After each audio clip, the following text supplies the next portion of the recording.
One-on-One with Regional One Health is your inside look at how we're building healthier tomorrows for our patients and our community. Join us for expert insight that empowers you to achieve a lifetime of better health. I'm Aileen Ellis, and our subject today is treatment options for breast cancer. Joining me is medical oncologist Dr. Arundam Bagchi. Welcome, and thank you, Doctor, for clarifying such an important issue. Thank you. Pleasure's all mine. Let's begin with, how do you determine which medical oncology therapies are best to treat a patient's specific breast cancer diagnosis? First of all, I'd like to give a brief introduction by saying all breast cancers are not one. Breast cancers can be broadly of three types: hormone positive, HER2 positive, or triple negative. These are markers which are tested when the breast cancer is diagnosed and studied under the microscope after the patients get a tissue biopsy. That is where either a needle is taken in and biopsied, and after that we come to these results. So the treatments vary widely based on what type of breast cancer it is. Now, coming into the details of the treatments, before starting treatments, we determine what the patient wants. If the patient wants surgery first, if that is an option for early breast cancer, that's always done first. And then after that, depending on what risks are there for the patients, we either do hormone therapy for hormone-positive breast cancers or chemotherapy, along with other biological therapies for HER2-positive breast cancers, and chemo and sometimes chemoimmunotherapy for triple-negative breast cancer. So all in all, it varies widely depending on what exact subtype of breast cancer a patient may have. So looking across these three categories you've delineated, what are some of the latest medical oncology treatment options that you offer for breast cancer patients? It's very important to understand medical oncology means medical treatments. A medical oncologist would offer either pills or chemo or immunotherapy or biological therapy, which most of them are IV treatments to patients. Going one by one, earlier we used to use chemotherapy for almost all breast cancers if we have to treat them from the medical standpoint. Nowadays, for hormone-positive breast cancers, some of the recent advancements actually do not warrant the patient to get chemotherapy for hormone-positive breast cancers, and what we do is basically give them pills, targeted therapy in pills and anti-hormonal pills. So that's one of the great advancements that we have had over the last few years.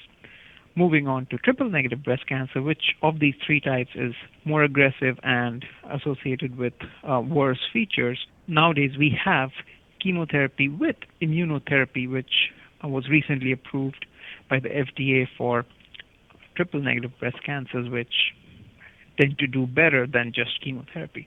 And for the other subtype, which is HER2-positive breast cancer, we now have biological treatments, antibody treatments, along with chemotherapy, which tend to offer better results for patients than just chemotherapy or just doing biological therapy.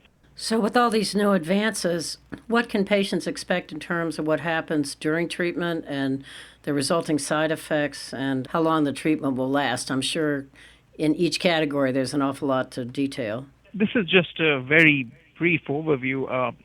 The way we practice breast medical oncology nowadays is very patient-specific. It's personalized to each patient's unique cancer, their health, their stage of the cancer, more importantly, and the treatment duration depends on what stage of the cancer they have. For example, a patient with very early HER2-positive breast cancer will have potentially 1 year of treatment, and after that, if they do not show any signs of cancer left, then they can just be followed up with frequent scans and frequent office visits.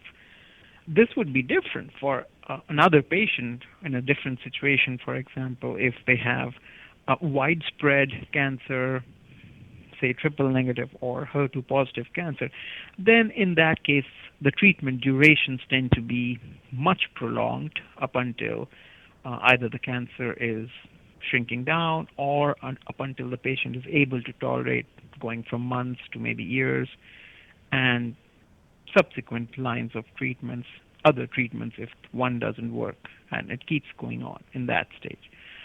For hormone positive breast cancers that we say, if they're early and they can be taken out by surgery, generally we look at 5 years of treatment post surgery.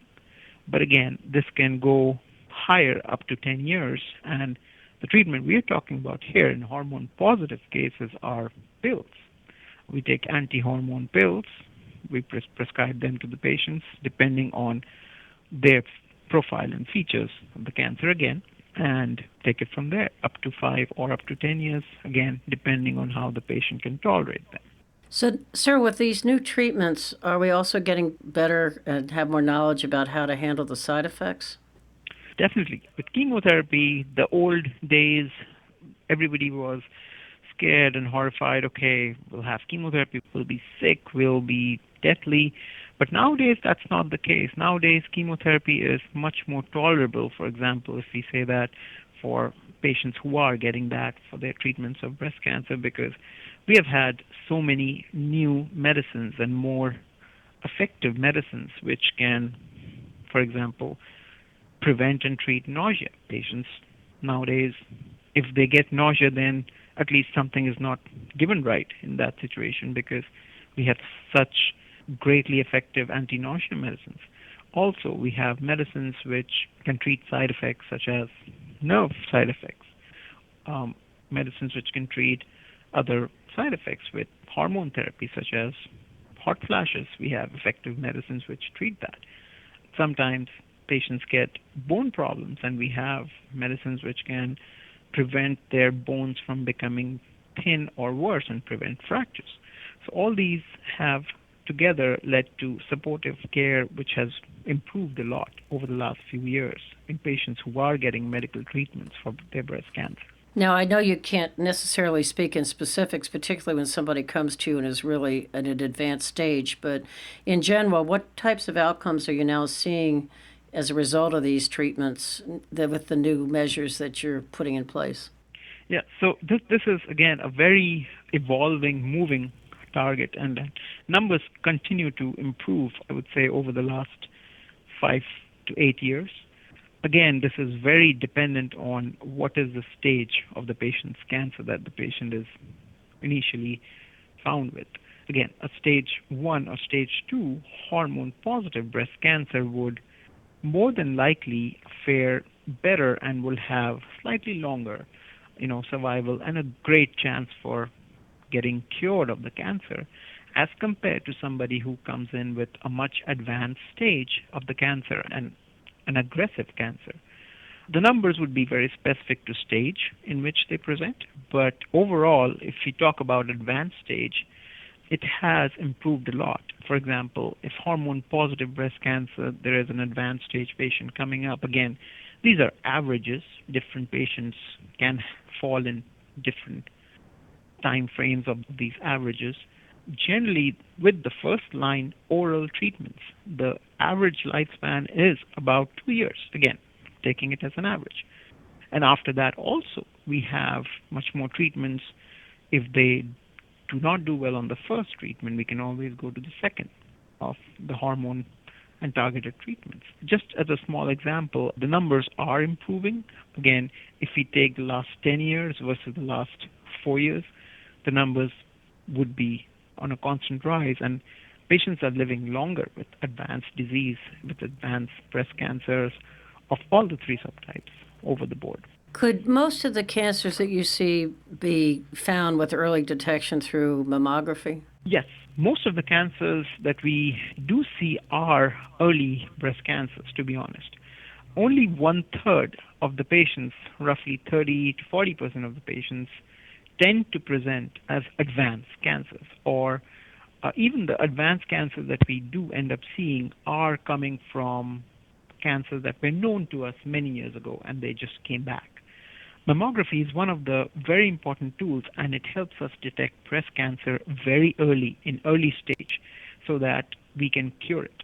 And that's the importance of screening for breast cancer by mammography. Screening means cancer is found before it causes any symptoms or before it's big enough to cause any trouble. So we find that on screening, early stage, and the earlier the stage, the higher the chance of cure. And that is one push that we as medical professionals do push towards getting mammography, being up to date with screening mammography, so that we can hopefully find more early breast cancers and potentially cure more patients. And I'm assuming up to date might mean that if you don't have cancer in your family, that would be what, once a year? And if you do, more often?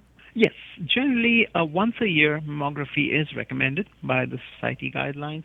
Now that again, as you rightly mentioned, changes if there is a history of cancer in the family members, especially breast cancer, ovarian cancer, or any other female body part cancer in any family member. In that case, then the recommendation may shift to every 6 monthly imaging, depending on how high the risk would be in a particular individual. So finally, Doctor, let's talk about the new medical oncology practice at Regional One Health and how you're using these treatments. Is there anything we haven't covered?